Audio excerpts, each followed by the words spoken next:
Hi friends, మీరు చూస్తున్నారు SRJ make channel. ఇందులో మనకు కనిపిస్తున్నది NS 125 బైక్ ఇంజన్ చేయాలి అని మన దగ్గరికి అయితే తీసుకొని వచ్చారు. మనం ఇంజన్ ఓపెన్ చేయడానికి సీట్ ఓపెన్ చేసి ఇక్కడైతే చూడండి, లోపల మొత్తం ఎలకలు చెత్తనైతే తీసుకొని వచ్చేసాయి. బైక్ స్టార్ట్ కావడం లేదు, బోరుకు వచ్చానే ఉద్దేశంతో కొన్ని రోజులు అయితే పక్కకు పెట్టేశారంట. ఆ కొన్ని రోజుల్లోనే లోపల మొత్తం అయితే చెత్త అయితే తీసుకొని వచ్చి పెట్టేశాయి ఎలకలు. రీసెంట్గా మన ఛానల్ చూసి సౌదీ నుంచి కూడా ఒక అన్న అయితే కాల్ చేశారు. బైక్ కొన్ని రోజులు ఇలా సౌదీకి వెళ్ళడానికి మూలకైతే పెట్టేశారంట. ఆ అన్న బైక్ కూడా పూర్తిగా వైరింగ్ అయితే ఎలకలు కొరికేసాయి అని చెప్పారు.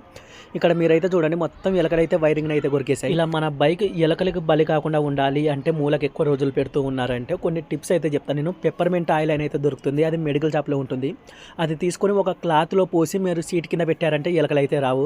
అలాగే పొగాకు, ఫినాయిల్ రెండు కలిపి మనం బైక్ చుట్టూ చల్లినా, లేదంటే ఒక క్లాత్లో సీట్ కింద పెట్టినా కూడా రెండు కలిపి ఎలకలు వచ్చే అవకాశం అయితే ఉండదు. కలర్ గుండ్లు అని బట్టలు స్మెల్ రావడానికి వాడేవారు చిన్నప్పుడు, నా చిన్నతనంలో అయితే. అవి యూజ్ చేసినా కానీ కొద్ది వరకు అయితే ఆపే అవకాశం అయితే ఉంటుంది ఫ్రెండ్స్.